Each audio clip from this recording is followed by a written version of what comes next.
The much-anticipated coronation of King Charles III is set to take place this weekend.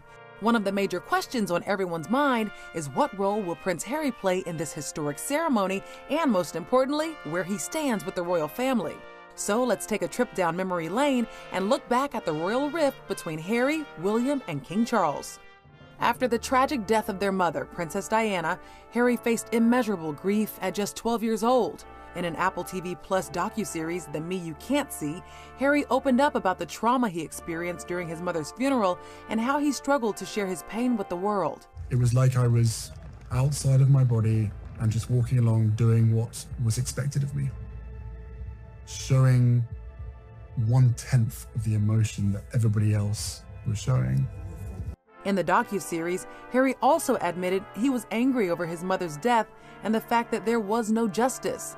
He revealed he eventually stopped thinking about it because it was too painful. What's the point in thinking about something sad? What's the point in thinking about someone that you've lost and you're never going to get back again? And I just decided not to talk about it. But yeah, was anybody talking about it around? No one was talking about it. With Prince William destined to be the future king, Prince Harry became the brother with the bad boy reputation. Headlines of his partying ways, ex-girlfriends, and rumored flings dominated the press around the world. But his wild lad persona died when he met Meghan Markle in 2016, an American actress from the TV show Suits. In their 6-part miniseries titled Harry and Meghan, the couple recounted the initial relief they felt taking their relationship public and how it quickly became the focus of paparazzi and the media. Harry says other members of his family failed to support the couple when Meghan, the first mixed-race member of the modern royal family, faced racism. As far as a lot of the family were concerned, everything that she was being put through, they had been put through as well. And I said the difference here is the race element. Harry then released an unprecedented statement, calling out the wave of abuse and harassment Meghan was facing in the press. The attention and headlines continued, many with racial undertones. Despite all the tabloid drama surrounding them, their relationship grew more serious. In November 2017, the Prince of Wales announced the engagement of his son, Prince Harry, to Miss Meghan Markle. And speculation of the family's disapproval started to generate buzz, but the royal family denied the allegations. The pair wed the following year at St. George's Chapel in Windsor Castle, earning new titles as the Duke and Duchess of Sussex. Soon after the royal wedding, the press was quick to pin Meghan against her sister-in-law Kate Middleton by criticizing and attacking Meg. The Duke and Duchess of Sussex shared intimate details about their personal lives and their struggles as working members of the royal family in a tell-all interview with Oprah Winfrey. Several reports said Markle made Kate Middleton, the Duchess of Cambridge, cry over Princess Charlotte's flower girl dress. But according to Markle, it was the other way around. I don't say that to be disparaging to anyone, because it was a really hard week of the wedding and she was upset about something, but she owned it and she apologized and she brought me flowers and a note apologizing. While Markle did not disclose many details about the rift with her sister-in-law, she confirmed the disagreement was over the flower girl dress, as had been reported. So why the false narrative towards Meghan? Harry exposed the game behind the monarchy's long-standing tradition of the royal family and communications team in episode 4 of their Netflix documentary. I mean, just constant briefings about other members of the family, about favors inviting the press in.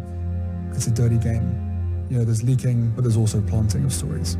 And that's when the Fab Four were no more. Meghan and Prince Harry cut ties from their joint charity venture with Kate and Prince William in 2019. The split from the Royal Foundation fueled speculation of further strains in the once close relationship between the brothers and possible tension between their wives. Meghan and Prince Harry made headlines once again in January of 2020 after they announced they would be stepping back as senior members of the royal family and forging a new path outside of the royal family. They released a joint statement that explained their reasoning, which led to an emergency summit meeting between Queen Elizabeth, Prince Charles, Prince William, and Prince Harry at Sandringham to sort out all the complicated details. Again, in his Netflix doc, Harry goes into detail that he had two choices. It was either all in or completely out. And that's when the conversation got heated. It was terrifying to have my brother scream and shout at me and my father say things that simply weren't true, and my grandmother, quietly sit there and sort of take it all in. With the wedge growing between Harry, William, and the British press, the couple was left with no choice but to officially bow out as senior royals. So they embarked on a farewell tour of 5 engagements in 5 days, but tension was on full display during Meghan and Harry's final appearance with William and Kate at the Commonwealth Day service. Harry revealed in episode 5 of their Netflix doc that they were nervous seeing the family because of all the TV cameras and the distance that had grown between them. So much of how they operate is about what it looks like rather than what it feels like. And it looked cold, but it also felt cold.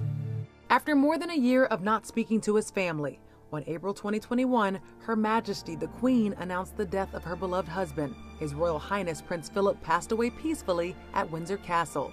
In the final episode of Harry and Meghan's Netflix doc, Harry shared how it felt to go back to his home country and how they were unable to settle their disagreements. None of us really wanted to have to talk about it at my grandfather's funeral, but we did. And, you know, I've had to make peace with the fact that probably never going to get genuine accountability or a genuine apology.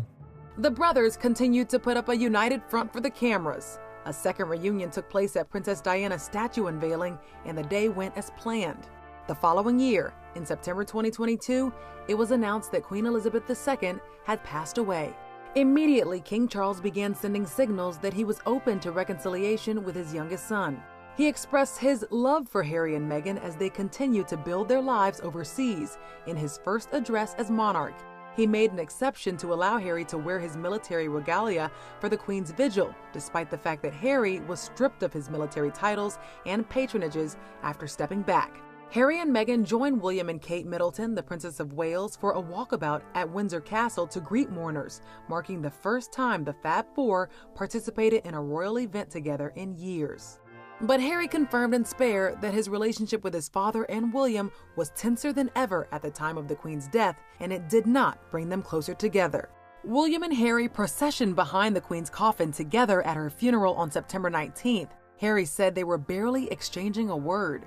Since the release of Harry and Meghan and Spare, it seems the brothers' relationship is in its worst state to date. Despite the Duke and Duchess of Sussex both being invited to the coronation, Harry will attend alone, while Meghan is set to stay in California and will be celebrating Prince Archie's 4th birthday. Buckingham Palace has yet to release any official statements regarding Prince Harry's involvement in the coronation, but many are speculating he may play a significant role. His presence at the coronation could hold great symbolic importance, especially considering his recent departure from senior royal duties. So as the world eagerly awaits the big day, there is much anticipation on how the royal family dynamic will play out.